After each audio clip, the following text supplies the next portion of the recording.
Tafsir ayat tematik. Sebelum acara selanjutnya, langkah lebih baiknya kita buka dengan basmalah bersama-sama terlebih dahulu. Bismillahirrahmanirrahim. Langsung saja ke acara intinya.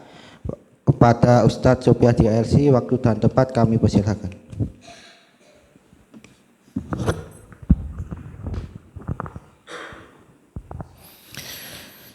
Bismillahirrahmanirrahim. Assalamualaikum warahmatullahi wabarakatuh.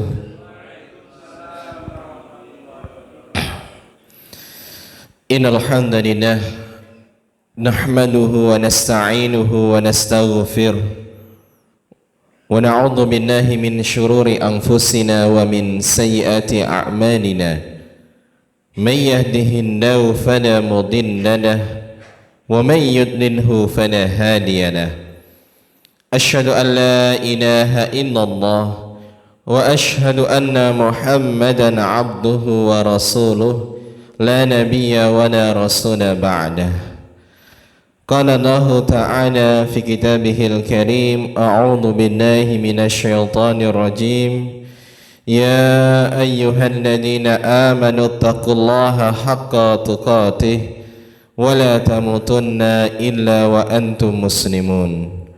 Wa qala fi ayatin ukhra, ya ayyuhalladzina amanu taqullaha wa qulu qawlan sadida yuslih lakum a'malakum wa yaghfir lakum dhunubakum wa may yuti'illaha wa rasulahu faqad faza fawzan 'azima. Amma ba'd. Fa inna asdaqal hadits kitabullah wa khairal hadi hadi Muhammadin sallallahu alaihi wasallam wa syarral umuri muhdatsatuha wa kullu muhdatsatin bid'ah wa kullu bid'atin dhalalah wa kullu dhalalatin finnar. Bapak Ibu jamaah Masjid At-Taqwa Sawahan yang dimuliakan oleh Allah, sehat sedanten nggih?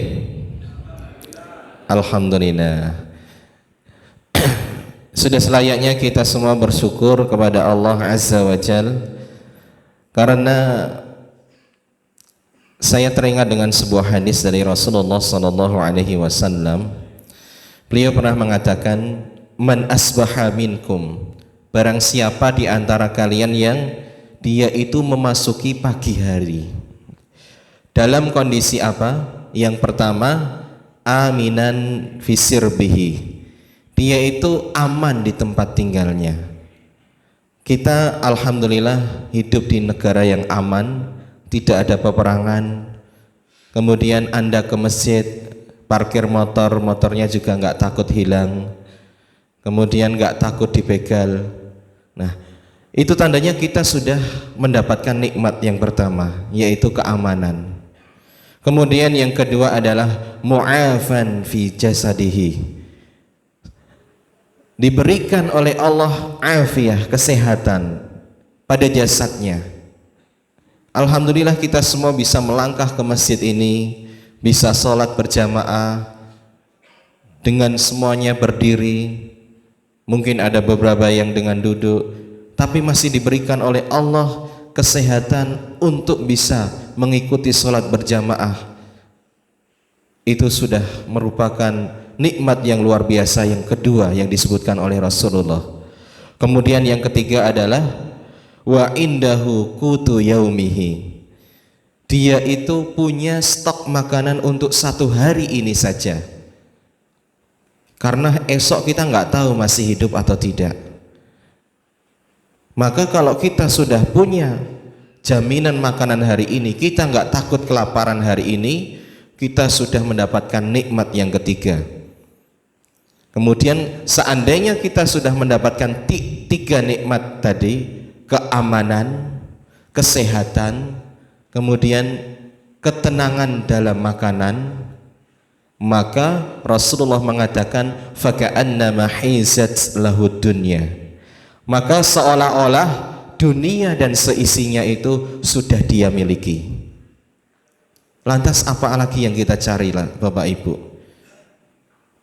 Tinggal kita cari akhiratnya saja.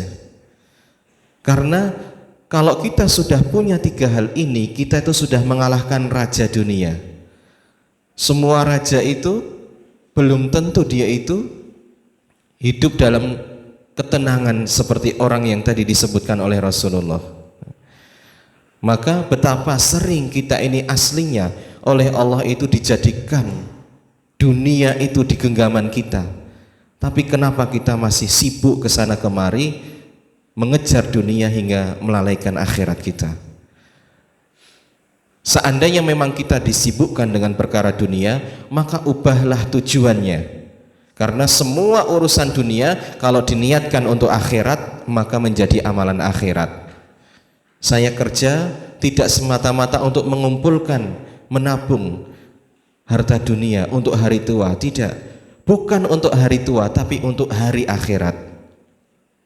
Saya bekerja untuk bisa bersedekah lebih banyak, untuk bisa berhaji, berumroh. Niscaya walaupun bercapek-capek dalam urusan dunia, seandainya di akhirat diniatkan untuk akhirat, maka akan menjadi amalan akhirat. Tayyib, pada kesempatan kali ini insya Allah kita akan sedikit membahas mengenai ayat yang ada pada surat Al-Maidah ayat 8. Satu ayat saja, tapi seandainya bisa kita pegang dengan baik, niscaya kita semua akan selamat dunia dan akhirat. Apa itu ayatnya? Bunyinya adalah a'udzubillahi minasyaitonirrajim. Ya ayyuhalladzina amanu kunu qawwamina lillahi syuhada'a bil qist. Wa la yajrimannakum syana'anu qaumin 'ala alla ta'dilu. I'dilu huwa aqrabu littaqwa wattaqullaha innallaha khabirum bima ta'malun. Ayat ini berkaitan dengan keadilan, Bapak Ibu. Keadilan dan kebenaran. Apa kata Allah? Allah menyeru kita semua. Ya ayyuhalladzina amanu. Mohon maaf nggih. Kalau kita dapati ayat yang awalnya ya ayyuhalladzina amanu, niku artinya Allah sedang ngajak berdialog dengan kita. Saya yakin jenengan itu yang menjadikan datang ke masjid niku semata-mata hanya karena Allah. Nek jenengan datang ke kantor itu karena tuntutan pekerjaan. Datang ke kantor kelurahan itu mesti ada keperluan, entah minta tanda tangan, mencairkan dana dan sebagainya. Datang ke sekolah berarti menuntut ilmu. Setiap datang ke tempat biasanya kita itu ada sesuatu yang bisa dibawa pulang. Adapun kalau di masjid, secara zahir kira-kira kita ada yang dibawa pulang enggak? Enggak ada. Datang ke masjid ya, datang badan, pulang ya badan lagi. Nek ada makanan itu hanya bonus saja, enggak tiap hari. Tapi intinya orang-orang yang terbiasa sholat 5 waktu di masjid, itu saya yakin semata-mata karena Allah saja. Di saat yang lain mungkin niki weekend nggih, berpagi-pagi, tapi tujuannya goes kemana misal. Pagi-pagi pergi ke meruput, ba'da sholat langsung ke mana ya, healing biasanya kan nek weekend niku biasanya makan-makan di tempat yang view-nya indah dan sebagainya. Nah, Anda semua datang ke sini karena panggilan keimanan, mengabaikan seluruh itu semua demi bisa mengikuti sholat berjamaah, kemudian ditambah ya kajian sebentar lah, yang lainnya nanti bisa diundur. Ini tandanya di dalam hati jenengan itu ada keimanan, percaya sama janji Allah dan percaya kepada Allah. Nah, maka ketika Allah mengatakan ya ayyuhalladzina amanu, niki Allah sedang ngendikan kalih kita semua, kalih jenengan sedanten. Anda ini dijak sama Allah berbicara. Kalau diajak sama Allah berbicara, maka wa idza quri'a alaikumul qur'anu fastami'u lahu. Nek dijak dibacakan Al-Qur'an terhadap kalian, maka fastami'u. Fastami'u niku napa? nyimak, mendengar tapi dengan penuh perhatian. Beda nggih sami'a. Nek sami'a niku mendengar tok. Saya mendengar adzan, ya wis mlebu kene metu kene gitu. Saya mendengar radio, mlebu kene metu kene. Mendengar niku enggak menyengaja, dalam artian ya sambil lalu. Tapi kalau perintah fastami'u niku wajib didengarkan dengan penuh perhatian. Dengan penuh perhatian. Kados seorang bawahan yang didhawuhi atasan, seperti prajurit yang sedang diperintah oleh atasan, seperti seorang murid yang sedang dingendikani gurune. Maka kalau Allah mengatakan ya ayyuhalladzina amanu, wahai orang-orang yang beriman, niki tandanya Allah ingin berpesan sesuatu kepada kita. Apa itu? Kunu qawamina lillah. Jadilah kalian semua itu pembela-pembela kebenaran di jalan Allah. Jadilah engkau itu penegak-penegak keadilan di jalan Allah. Jadi mohon maaf, yang menegakkan kebenaran dan keadilan itu bukan hanya aparat saja, bukan hanya TNI saja, tapi itu tugas semua kaum muslimin, berlaku benar dan adil. Tapi di sini ada lillah, Bapak Ibu. Lillah itu apa? Dalam koridor yang diperintahkan oleh Allah. Nggak sekedar mentang-mentang menurut saya benar terus dia tegakkan. Karena hati-hati, kalau kita tidak punya standar lillah, kemudian kita diberikan kekuatan, maka yang terjadi adalah kesewenang-wenangan. Kenapa saya sampaikan ini? Karena ini masih ada kaitannya dengan kasus yang viral niku. Saya diamanai guru saya Ustadz Aris niku ngendikan, nek lagi ada sesuatu yang viral ya bahan kajiannya itu biar bisa menjadi arahan untuk umat gitu. Nggih pun saya ngambil ayat ini untuk menjadi studi kasus. Karena apa? Apalagi mohon maaf, orang itu terkadang tolak ukur kebenarannya itu berbeda-beda kalau tidak distandarkan. Maka kaum muslimin tolak ukur kebenaran itu adalah Al-Quran dan Sunnah. Maka kalau kita pembela kebenaran, penegak syariat, kita tahu mana yang harus dibela mati-matian dan mana yang tidak boleh dibela. Apapun posisi kita, niscaya kita punya prinsip dan punya kekuatan untuk membela prinsip kita. Contohnya, seandainya kita punya pegangan Al-Quran dan As-Sunnah, sekalipun atasan memerintahkan kita untuk membunuh orang lain tanpa alasan yang benar, selamanya tidak akan pernah kita lakukan. Karena tidak ada ketaatan dalam kemaksiatan. Ketika kita itu taat kepada atasan kita, entah itu bos, entah itu panglima, entah itu siapa saja, selama perintahnya tidak sesuai dengan Al-Quran dan Sunnah, bahkan mohon maaf sampai pemimpin tertinggi pun, maka tidak ada ketaatan di dalamnya ketika menyelisihi Al-Quran dan Sunnah. Seandainya kita diancam, kalau kamu tidak melakukan maka kamu akan kami matikan, maka kita lebih milih mati daripada harus mengkhianati kebenaran. Itulah prinsip seorang mukmin. Karena apa? Kita itu bertanggung jawab di hadapan Allah kelak atas perbuatan kita masing-masing. Selamat di dunia belum tentu selamat di akhirat. Apalagi taat kepada makhluk itu belum tentu selamat dunia, bahkan belum tentu juga selamat di akhirat. Syuhada abil qis, jadilah saksi-saksi yang engkau itu adil.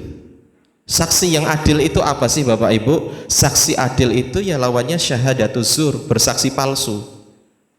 Kenapa kok kasusnya satu yang ditangkap sampai 80 orang? Karena bersekongkol dalam memberikan kesaksian palsu. Kalau kita itu punya prinsip lillah, maka kita tidak akan berani macam-macam. Walaupun kita tahu ya, pasti ada orang-orang yang terseret tanpa mengetahui duduk permasalahannya. Tapi ketika kita membela ke dalam kemaksiatan atau kemungkaran, apapun bentuk pembelaannya itu, sekecil apapun pembelaannya itu, maka di hadapan Allah tidak dihitung besar kecilnya. Maksiat niku meh gede napa cilik niku sami mawon. Karena apa? Yang kita maksiat itu sama, Allah yang maha besar. Maka dari itu, sebagai seorang mukmin harus nantiasa menegakkan kesaksian yang benar. Kalau memang melihat sesuatu ya katakan melihat, kalau tidak melihat ya katakan tidak melihat, kalau tidak tahu ya katakan tidak tahu. Jangan sampai bersaksi yang palsu. Itu sangat berat hukumannya di sisi Allah. Wala yajrimannakum syana'anu qaumin ala alla ta'dilu. Janganlah kebencianmu terhadap sebuah kaum, sekelompok orang menjadikanmu tidak bisa berlaku adil. Wong nek wis kadung gedeng niku biasane nggak adil. Kita kalau sudah nggak suka sama si A, apa yang dikatakan si A itu terkadang terlihat buruk di mata kita, walaupun dia mengatakan kebenaran. Contohnya ngeten, saya mengambil sampel orang masyarakat Indonesia secara umum. Kasus yang terjadi, penganiayaan, penembakan, dan pembunuhan terhadap satu prajurit, ini sebenarnya juga terjadi kepada 6 kaum muslimin sebelumnya. Kasus KM 50. Dan kasusnya persis Bapak Ibu. Pertama tembakan. Sebelumnya para korban itu sudah ditemukan dalam kondisi meninggal, sehingga mereka tidak nggak punya hak jawab. Seandainya dituduh apapun ya nggak akan menyangkal, sudah menjadi mayat. Kemudian yang diekspos adalah kasus tembak menembak, sama. Kemudian barang buktinya CCTV-nya hilang, sama. Bedanya yang pertama nggak ditemukan, yang kedua digoleki, diuplek-uplek, akhirnya ketemu. Kemudian penanganannya tentu sangat berbeda. Kenapa? Karena mohon maaf, kasus yang pertama sudah di-framing bahwa korbannya itu orang FPI, yang dia itu diberikan stigma bahwa FPI ini teroris, kemudian sumber kerusakan, kekerasan dan sebagainya. Mereka lupa bahwa walaupun mereka FPI juga manusia yang punya hak untuk mendapat keadilan. Apa terus FPI semuanya buruk? Padahal itu hanya bungkus yang dibuat oleh media. Sehingga di sini berlaku, kebanyakan orang itu ketika sudah memandang 6 orang ini anggota dari kelompok yang dilarang oleh negara, sehingga tidak bisa melihat dengan adil. Pembelaan terhadap kasus ini sangat sedikit. Paling yang membela hanya kaum muslimin karena panggilan keimanan. Adapun yang lainnya seolah-olah merasa bahwa ya itu layak untuk mereka. FPI memang nek entuk kaya ngono ya wajar, aparat itu menegakkan keadilan. Keadilan dari mana? Kalau kita melihat bagaimana keluarga mereka itu menuntut keadilan, disampaikan bagaimana kondisi keluarganya, kepribadiannya, kesehariannya, saya yakin yang menonton, yang mengomentari itu kehidupannya belum tentu lebih baik daripada yang ditembaki itu. Yang dia itu tanpa upah, tanpa apa-apa, mengawal ulama, peduli dengan agama. Tapi karena itu sudah ada kebencian di mata kebanyakan manusia sehingga tidak bisa berlaku adil. Saya tidak mengatakan terus ini yang satu tidak dibela, tidak. Kita sebagai umat muslim tetap membela karena semua orang itu berhak mendapatkan keadilan.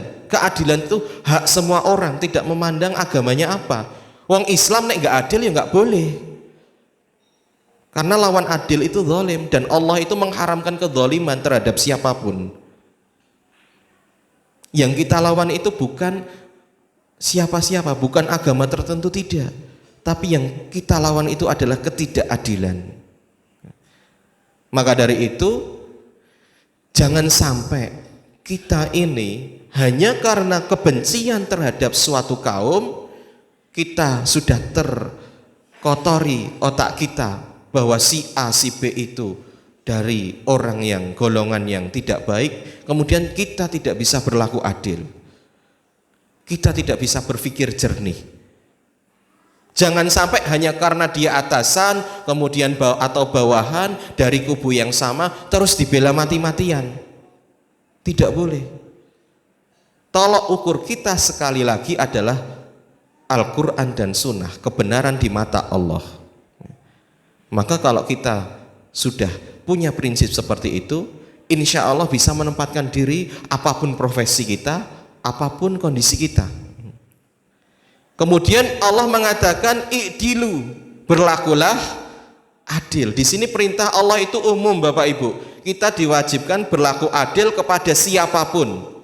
Enggak cuman kepada kelompok kita atau kepada agama kita saja, tidak, tapi untuk seluruh alam. Makanya Islam itu rahmatan lil alamin. Karena kita diperintahkan oleh Allah berlaku adil kepada semua makhluk, bahkan terhadap hewan.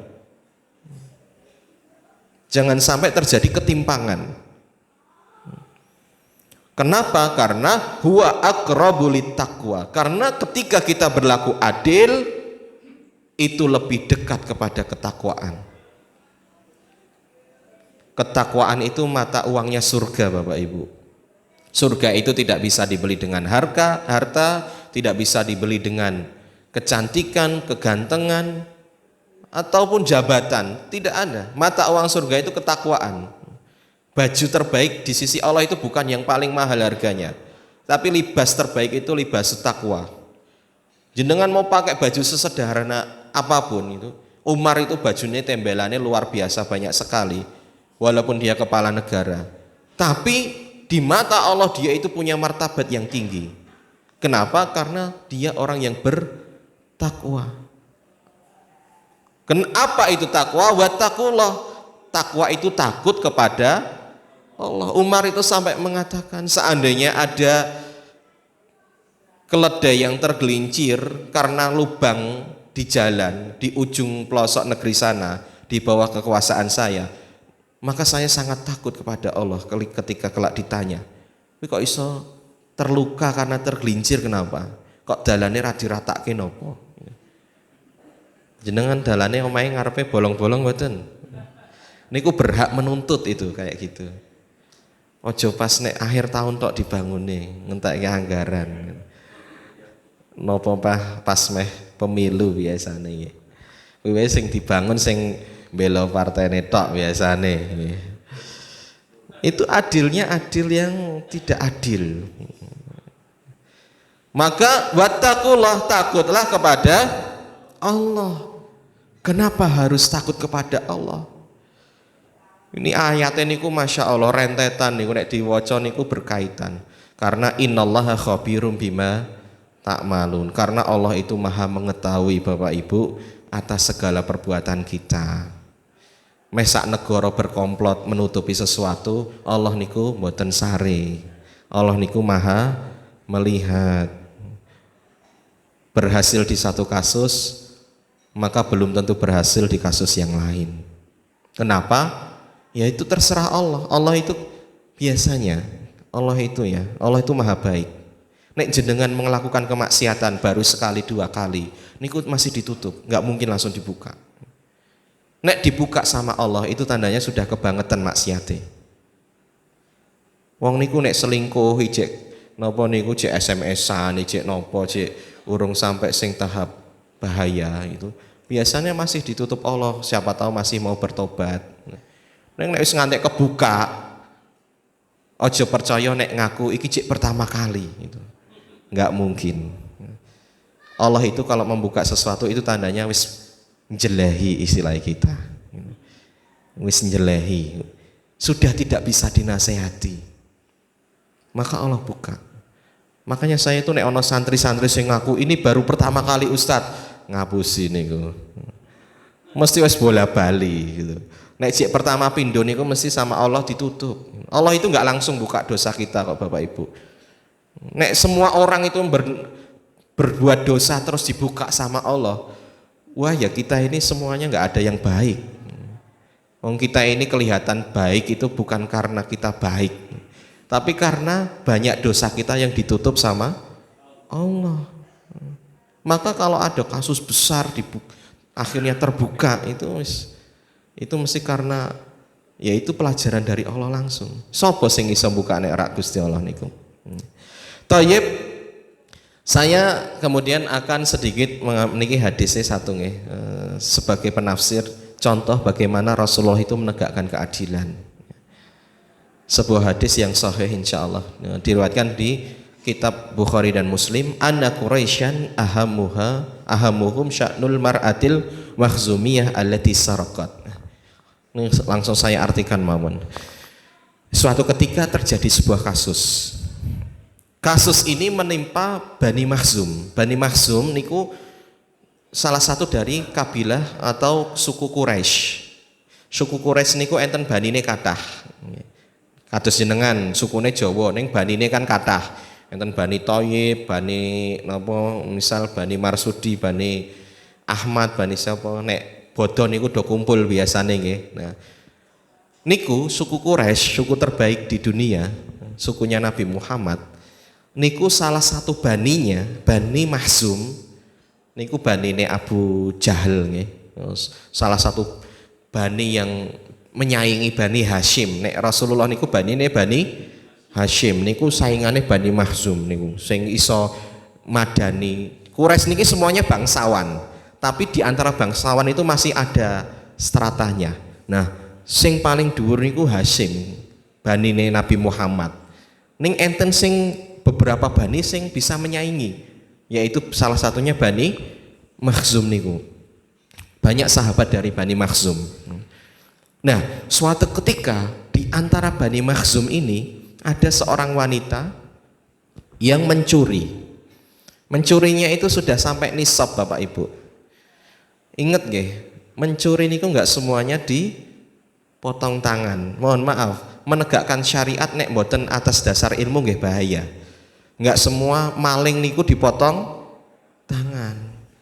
Saya niku lihat masjid ada tulisannya, masjid ini menegakkan syariat Islam. Barang siapa yang berani mencuri di sini dipotong tangannya. Wih kok penak meneleng motong gampang banget. Ada kampung tulisannya, kampung ini menerapkan syariat Islam. Barang siapa yang mencuri di sini dipotong tangan. Mohon maaf, nggak semua orang itu boleh motong tangan. Semangat boleh, bagus, tapi menegakkan itu perlu ilmu. Mencuri yang dipotong tangan itu ada dua syaratnya. Yang pertama nisabnya itu harus sampai seperempat dinar. Sak dinar pinten? Sak dinar niku 4 gram sekian. Ya katakanlah 4 juta sekarang. Kan sak gram emas niku sak juta. Emas antam Bapak Ibu, sanes emas muda atau emas tuang ya gitu. Emas antam yang murni 1 juta nek sak grame. Seprapate papat nggih setunggal berarti sak yuta. Nek maling bandane niku ngluwihi sak yuta baru dipotong tangan. Dan sing motong niku hukumah pemerintah yang sah atau algojo yang diperintah oleh qadhi. Bukan semua orang boleh motong. Semua orang dadi algojo ya rusak mengke agama niki. Jadi nek ayam ngoten mboten sampai. Sendal nek masjid niku kan paling sendal gitu, nopo jam, kotak amal. Nek kotak amal tergantung isine nggih. Terus nopo son. Apa sing iso diangkat? Ning sakniki enten CCTV do wedi. Nah, wanita Bani Makhzum ini mencuri, kemudian apa? Mencapai nisab sehingga harus dipotong tangan. Nah, ini perbuatan merekayasa hukum itu sudah ada sejak dulu.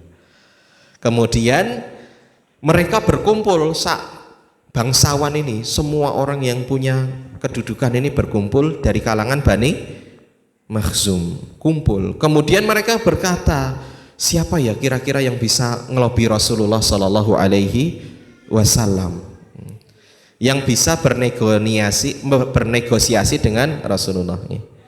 Syukran jazakumullah khairan katsiran. Maka ada salah seorang di antara mereka mengatakan, nggak ada yang bisa kecuali Usamah bin Zaid. Usamah itu adalah hubba Rasulillah sallallahu alaihi wasallam. Orang yang paling disukai oleh Rasulullah itu ya Usamah. Ayo kita minta tolong sama Usamah. Kemudian dipanggil Usamah. Usamah ini ya orang Quraisy, mudeng apa yang dirasakan oleh mereka. Ketika dijelaskan, mbok tolong ini Rasulullah di lobi, gimana caranya biar kita ini nggak malu. Karena kalau dipotong tangan nanti dipajang dan disiarkan itu, di streaming nek sakniki. Nah, sehingga semua orang tahu. Karena dalam Islam hukum had itu harus disiarkan, harus diperlihatkan. Tujuannya agar ada efek jera. Sakniki maling ora ana sing jera. Wong nek ketangkep malah dipakani, malah sekolah karo sing luweh ahli di dalam penjara. Keluar ya saya dadi. Karena maling enggak dipotong tangan, enggak ada efek jera.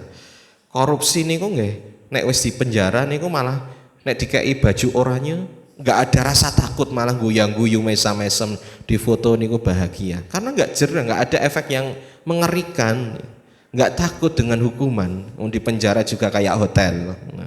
Maka di sini kemudian Usamah paham kondisi seperti itu, dan ya udah akhirnya Usamah menghadap Rasulullah. Ketika Usamah menyampaikan apa yang diinginkan oleh para bangsawan dari Bani Makhzum, Rasulullah langsung marah. Kemudian beliau mengatakan, atashfa'u fi haddin min hududillah? Apakah engkau itu ingin menegosiasi hukum di antara hukum-hukum Allah? Pingin mempermainkan hukum Allah, wahai Usamah? Kemudian Rasulullah berdiri, kemudian mengumpulkan manusia dan mengatakan, ayyuhan nas, wahai para manusia, innama ahlakal alladzina qablakum annahum kanu idza saraqa fihim asyarifu tarakuhu. Wahai para manusia, sesungguhnya umat-umat sebelum kalian, tandanya umat sebelum umat Islam nih, nabi-nabi sebelum umat-umat nabi sebelumnya, sesungguhnya yang menghancurkan mereka adalah ketika terjadi pencurian. Niki dikiaskan kepada semua bentuk kejahatan nih.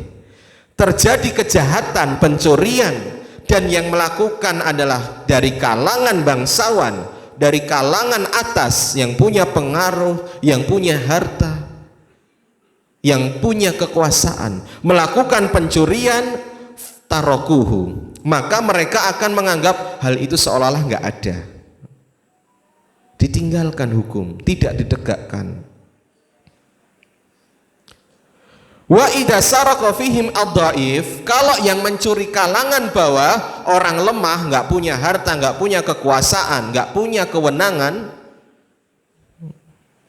aqamu alaihil had, maka langsung ditegakkan had, ditegakkan hukum, dibabat langsung tanpa ada belas kasihan.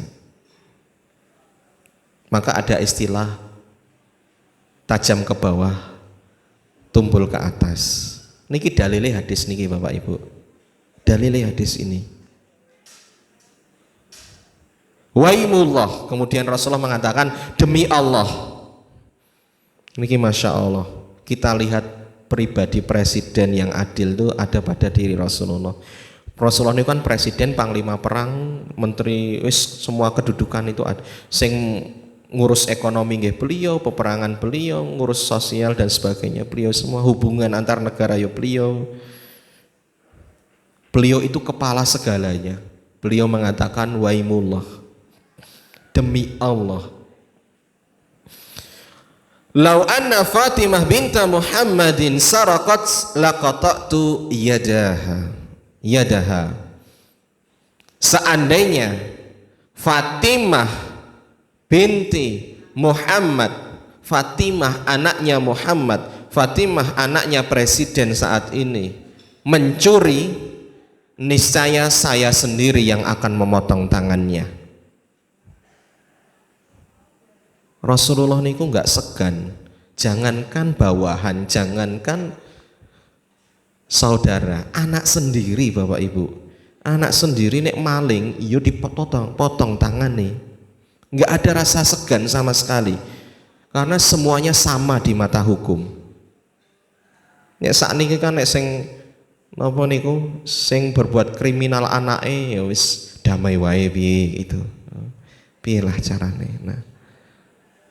Nah ini sebuah hadis yang luar biasa, yang banyak sekali hal yang bisa kita simpulkan. Faedahnya yang pertama adalah sudah ada sejak lama orang-orang yang suka merekayasa hukum. Orang Yahudi ini pinter banget, Bani Israel itu senengane ngelimpe gitu. Gusti Allah ngendikan nopo sing dilakokke nopo gitu. Dilarang orang Yahudi, orang Bani Israel itu kan dilarang makan nopo niku lemak nggih. Sapi niku nek disembelih niku kan enten lemake gitu. Gajih ning sing mboten nemplok daging, ning sing kumpel-kumpel niku. Nah, Yahudi niku dilarang sama Allah, nggak boleh makan gajih. Kecuali yang nempel di daging yang sedikit-sedikit tok. Nek sing gumpel niku nggak boleh, harus dibuang. Haram bagi mereka. Kalau haram dimakan otomatis haram diperjual belikan. Terus apa yang terjadi? Orang Yahudi itu nek nyembelih kemudian daging ini ku dimakan, kemudian gajihnya itu disendirikan, terus biar nggak jadi gajih dibakar, dipanasi, jadi nopo? Jadi minyak.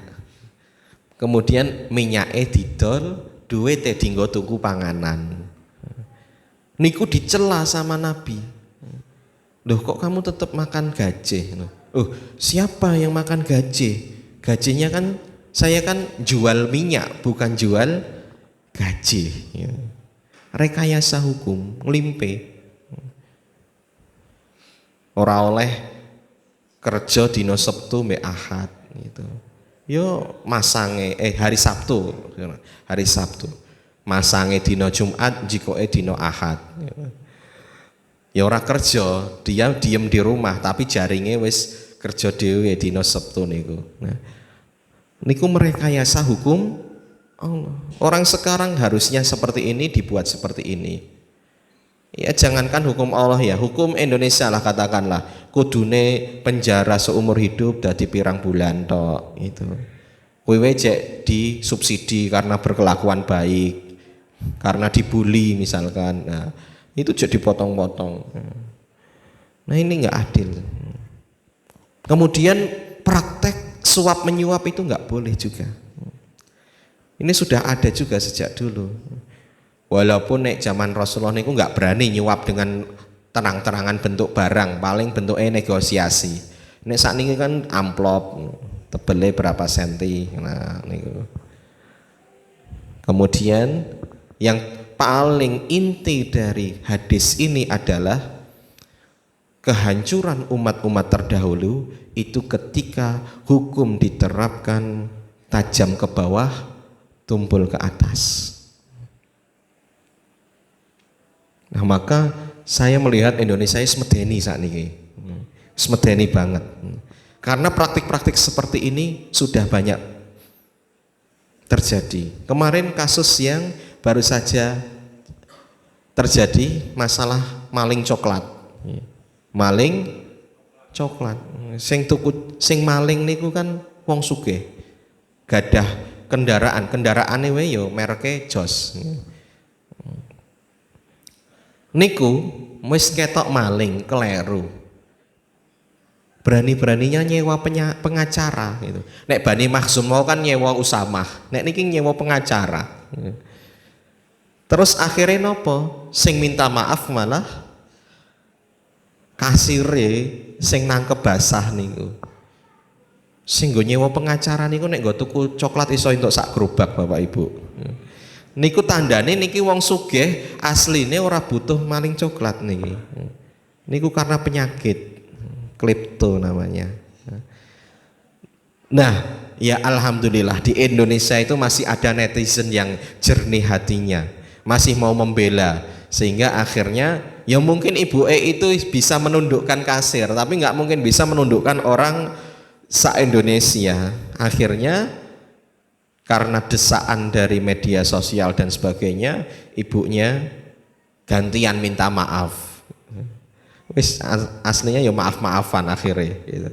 Tapi intinya apa? Ada indikasi bahwa siapa yang kuat itu bisa membeli hukum. Bisa berbuat seenaknya. Kasire niku nggih mohon maaf karena kasire yo orang kecil, orang lemah takut nggih. Akhirnya yo dipaksa untuk mengakui dia yang salah yo mau gitu. Ya karena takut, orang lemah. Nah, inilah banyak indikasi bahwa negara kita ini sudah kritis masalah hukum. Ya kita berharap, kita nggak mendoakan kehancuran, nggak boleh Bapak Ibu. Kita harus optimis. Gimana caranya kita itu bisa menelurkan generasi yang kelak bisa menegakkan keadilan sehingga negara ini bisa menjadi negara yang merdeka tenanan, penuh dengan keberkahan. Karena nek ada kedzaliman itu belum, keadilan itu berarti tidak ditegakkan. Mohon maaf, sampai-sampai di banyak kitab itu dulu kan ada sejarah Umar bin Abdul Aziz. Niku beliau itu ketika memerintah sampai-sampai nopo? Sampai-sampai serigala itu nggak mau makan domba. Kenapa? Karena saking makmure. Ketika ada serigala makan domba, langsung ada orang mengatakan, wah iki kayane Umar iki mati iki. Wong biasane serigala ora galem mangan domba, saiki kok wis mangsa domba. Dan ternyata benar Umar bin Abdul Aziz dikabarkan meninggal karena diracun. Dan pemerintahannya cuma 2 tahun lebih beberapa bulan saja. Maksudnya apa? Keadilan itu ternyata berdampak langsung kepada kesejahteraan rakyat. Jadi kalau negara niku adil, niscaya berkah dan berkelimpahan, berdaulat dan sebagainya. Tapi kalau terjadi kedzaliman, ketidakadilan, maka itu salah satu tanda kehancuran. Dan ini wajib menjadi perhatian bahwa kita wajib menyelamatkan negara yang sudah diambang krisis kehancuran. Jangan malah ditinggalkan apa disyukur-syukur, kayak nggak boleh. Kita harus bisa menciptakan generasi yang kelak akan menegakkan kebenaran dan keadilan. Nggih, syukran jazakumullah khairan katsiran. Aku qouli hada astaghfirullah li wa lakum. Semoga bermanfaat apa yang saya katakan, yang saya nasihatkan. Seandainya ada benarnya maka ini dari Allah, dan seandainya ada kekeliruan mohon maaf itu semata-mata dari kekhilafan kami. Saya kembalikan ke pembawa acara.